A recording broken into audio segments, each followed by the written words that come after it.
উৎসবের জায়গা হয়ে দাঁড়িয়েছে। রবীন্দ্রনাথ যে ভাবনা নিয়ে ওখানে যে বিভিন্ন উন্নয়নমূলক কাজ শুরু করেছিলেন, গ্রামীণ উন্নয়ন আমরা জানি, ওখানে আমার কুটিরের কথা আমরা জানি, বিভিন্ন ভাবনা থেকে শিক্ষার মান উন্নয়ন বা উন্নয়নের বিভিন্ন জায়গা নিয়ে রবীন্দ্রনাথ যে ভাবনা চিন্তা করেছিলেন, সেই ভাবনা এখন অনেক দূর এগিয়ে গিয়ে এখন রাস্তার মোড়ে মোড়ে ওখানে উন্নয়ন দাঁড়িয়ে আছে। ফলে রবীন্দ্রনাথ বুঝতেন যে আমার শেষ হয়ে গেছে, আমার আর নতুন করে কিছু করার নেই, যা ভাবনা ছিল সেই ভাবনা অলরেডি এখানে কমপ্লিট করে দেওয়া হয়েছে, আমার আর থাকার একটা প্রয়োজনীয়তা নেই। এবং যদি আজকে সেই যে বিশ্বভারতীর কথা বললাম, পাঠ্যক্রমের কথা বললাম, বিশ্বভারতীর আদলের কথা বললাম, শিক্ষা ব্যবস্থা, রবীন্দ্রনাথ তোতা কাহিনীর কথা লিখেছেন, আমরা সবাই পড়েছি। তোতা কাহিনী আমরা পড়ি, আমরা অনুষ্ঠানে পাঠ করি, আবৃত্তি করি, ভীষণ ভালো লাগে শুনতে। আজ বর্তমান শিক্ষা ব্যবস্থাটার চরিত্র দেখে রবীন্দ্রনাথ বলতেন যে যদি এই শিক্ষা পরিস্থিতি আজ যার যেখানে দাঁড়িয়ে রয়েছে তাই যদি হয়, তাহলে তো এইসব লেখা বৃথা। এবং রবীন্দ্রনাথ ব্যাকডেটেড, অবসলিট সমস্ত কিছু। এইমাত্র আমাকে জিজ্ঞাসা করছেন যে কলেজে যে পড়াও কিরকম অভিজ্ঞতা, পড়াই না তো কেন, ছাত্র তো নেই। আপনারা জানুন যে এই যে নতুন শিক্ষা নীতি, যে নীতি এনইপি 2020, এই এনইপি 2020 নীতি যা শুরু হয়েছে, এটা শিক্ষা ব্যবস্থার কফিনের শেষ পেরেক। যদি আগামী দিনে আর 5-7 বছর এই নিউ এডুকেশন পলিসি চলে, আমি দায়িত্ব নিয়ে বলে যাচ্ছি, সারা ভারতবর্ষের মধ্যে যে যে রাজ্য যারা যারা আগ্রহী হয়ে উদ্যোগী হয়ে পুরো শিক্ষানীতিটা নিয়ে রেখেছেন, সেই রাজ্যগুলোতে জেনারেল কোর্সে কোনো স্টুডেন্ট পাওয়া যাবে না। স্টুডেন্ট কমে যাচ্ছে র্যাপিডলি, ক্লাসরুমগুলো ফাঁকা পড়ে থাকছে। আমি কলেজে অধ্যাপনার চাকরিটা নিয়েছিলাম, 1, এটা ছাড়া আর কিছু পারি না বলে, আর 2, এটা করতে খুব ভালো লাগে বলে। আমি ফাঁকা বেঞ্চগুলোর জন্য কলেজে চাকরি নিতে যাইনি, পড়াতে যাইনি। তো এই যে একটা অদ্ভুত দ্বন্দ্ব রবীন্দ্রনাথ কিন্তু লিখে গেছিলেন। রবীন্দ্রনাথ ঠিক যা যা লিখে গেছিলেন আমরা একদম নিয়ম করে তার সম্পূর্ণ বিপরীতটা করেছিলাম। রবীন্দ্রনাথ যে খুশি হতেন, রবীন্দ্রনাথ কি রেগে গিয়ে খুব কটু কথা বলেছেন জানি না, মানে এত বিপুল সংবাদ আমার জানা নেই। বিরক্ত হয়েছেন কিছু কিছু লেখা পড়লে মনে হয় যে খুব উত্তেজিত হয়ে রয়েছেন, মারধর করেছেন কিনা সেটাও শোনা যায়।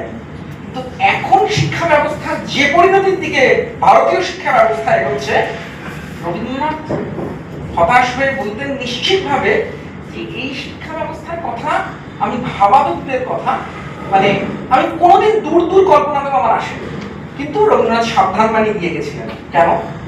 রবীন্দ্রনাথ বলছেন যে ভারতবর্ষ ছাড়া পৃথিবীর কোন দেশে শিক্ষার ভাষা এবং শিক্ষার্থীর ভাষা এর মধ্যে আত্মীয়তা বিচ্ছেদের অস্বাভাবিকতা দেখা যায় না। জটিল লাগে তাহলে এটা বলতে হয় যে বহু বছর আগে একটা শিক্ষা কমিশন তারা দায়িত্ব নিয়ে বলেছিল যে শিক্ষার প্রাইমারি ফেজে মাতৃভাষা শিক্ষা দিতে হবে। রবীন্দ্রনাথ একটু তো বুঝতেন, তিনি তো লিখছেন জায়গাটা। আজকে গত 2 মাস আগে সিবিএসসি বোর্ড একটা মানে জাতীয় স্তরে একটা নোটিফিকেশন জারি করেছে যে সমস্ত রাজ্যে প্রাইমারিতে মাতৃভাষাতে সমস্ত বই পড়তে হবে। মাতৃভাষা যার যেখানে যা মাতৃভাষা তার মাধ্যমে পড়তে হবে। কিন্তু এই মাতৃভাষায় শিক্ষা দেওয়া আর না দেওয়া এমনি জল কিন্তু বহুদূর গড়িয়ে গেছে একটা সময় পর্যন্ত, আমরা জানি। আজকে সেই জায়গাটা নিয়ে সিবিএসসি অন্তত এই কথাটা বলেছে যে সমস্ত রাজ্যে সেটা করতে হবে। এখন খুব সাংঘাতিক বিপর্যয়ের মুখে দাঁড়িয়েছে, কি করে করবে, না হবে না হবে। এখন রবীন্দ্রনাথ যে শিক্ষার কথা বলেছিলেন, যে শিক্ষার মূল কথাই ছিল মুক্ত চিন্তা। আমার একটা খুব প্রিয় ছবি আছে, আমরা দেখি যে ভিজুয়ালটা দেখি যে রবীন্দ্রনাথ পাইচারি করছে, হাঁটছেন। তো এই পাইচারি করছেন বা হাঁটছেন বললেই হঠাৎ করে মনে হয় কি কিছু ভাবছেন। চিন্তা করছেন। অথচ আমরা যে কথা যখন আমরা কথা বলি তার সঙ্গে আমাদের শারীরিক অভিব্যক্তিটা জড়িয়ে থাকে। এই যে আমি এখন আপনাদের সঙ্গে বলছি, কথা বলার চেষ্টা করছি, আমার ডান হাতটা কিন্তু আমি যে কথাগুলো বলছি তার সঙ্গে সিনক্রোনাইজ করার চেষ্টা করছে। এটাই আজ আমরা শিক্ষা ব্যবস্থায় কি করেছি, যে যখনই কোনো বাচ্চা, কোনো শিশু সে কথা বলার চেষ্টা করছে, সে অ্যাক্টিভিটিতে যাওয়ার চেষ্টা করছে, আমরা তাকে চুপ করিয়ে দিচ্ছি, বসিয়ে দিচ্ছি, বলছি তুমি কেন এভাবে কথা বলছো, তুমি কেন ঘুরে ঘুরে কথা বলছো, কেন করছো। তো এই একটা জায়গাটা অদ্ভুত সমস্যার সামনে পড়ছেন। রবীন্দ্রনাথ দায়িত্ব নিয়ে লিখে গেছিলেন যে আমরা যে এডুকেশন সিস্টেমটার কথা বলছি, সেই এডুকেশন সিস্টেমটা বেসিক্যালি একটা কারখানার মতো, এবং মাস্টারমশাইরা সেই কারখানার অংশ। তার শিক্ষা সংক্রান্ত অসংখ্য প্রবন্ধ আছে, আপনারা জানেন, আমি সেই বিস্তারিতে যাব না। কিন্তু আমি বিশ্বাস করুন, আজ একজন মাস্টারমশাই হিসেবে বলছি, আমি বেসিক্যালি একটা গ্র্যাজুয়েট ম্যানুফ্যাকচারিং ইউনিটে কাজ করি। রবীন্দ্রনাথ খুশি হতেন কিনা জানি না। তার কারণ শিক্ষার যে মূল ধারা, তোতা কাহিনীতে যা রবীন্দ্রনাথ লিখেছিলেন ঠুসে দেওয়া হচ্ছে, আমরা সেটাকে ঠুসে দিচ্ছি প্রতিদিন, প্রতি মুহূর্তে। রবীন্দ্রনাথ লিখেছিলেন আমরা পাশ্চাত্যের অন্ধ অনুকরণ করে যেটা করার চেষ্টা করছি সেটা সম্পূর্ণ ভুল। আমরা যে সিবিসিএস সিস্টেম চালু করেছি, তো চয়েস বেসড ক্রেডিট সিস্টেম, তাদের সিস্টেম আলাদা, আমাদের সিস্টেমে সেটাকে আমাদের ঢোকানো হচ্ছে। রবীন্দ্রনাথ যে শিক্ষার কথা বলেছিলেন, প্রাচ্য এবং পাশ্চাত্যের মিলনের কথা বলেছিলেন, আজকে আমি একটু আগে বলছিলাম ওনাদের যে আমি আমার ক্লাসে কোনো ছাত্রছাত্রীকে, মানে উনি যে ভাবধারায় বিশ্বাসী ছিলেন, যে কল্পনায় বিশ্বাসী ছিলেন, যে বিশ্বাসটা আমার মধ্যে ছিল, সারা পৃথিবী ঘুরে যা উনি অর্জন করেছিলেন, এই গোমূত্র শোনাপনা পর্যন্ত উনি নিতে পারতেন না, এটা একেবারে নিশ্চিত হয়ে বলা যায়। কিন্তু কেন শিক্ষার একটা সাংঘাতিক জায়গা। উনি বলেছিলেন যে যে শিক্ষা মানুষ গড়ে তোলে, মানুষ গড়ে তুলছে কিরকম শিক্ষা। 2019 সালে উনি বলছেন যে শিক্ষা এমন এক শিক্ষার কথা বলছেন, আমি উদাহরণটা দিচ্ছি, আসছি। তো উনি বলছেন শিক্ষা মানুষ গড়ে তুলবে, এবং যে শিক্ষায় বিদ্যা, ওই বিদ্যার সাথে বিনয় বা ইত্যাদি প্রভৃতি যেগুলো প্রাচীনকালে বলা হতো, রবীন্দ্রনাথ তো মোটামুটি সেই ভাবনাগুলোতেই বিশ্বাসী ছিলেন।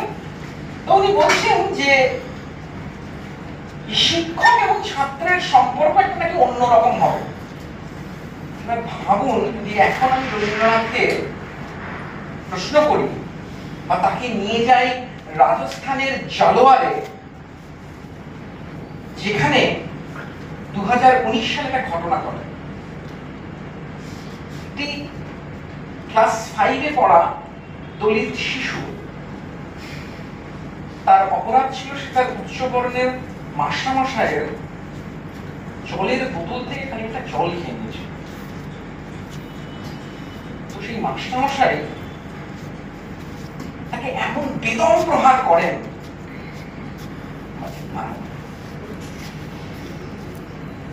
দুর্ভাগ্যক্রমে সেই বাচ্চাটির বাবা মা দলিত হওয়া সত্ত্বেও তার শিশুটির নাম দিয়েছিলেন উচ্চবর্গের দেবতাদের নাম।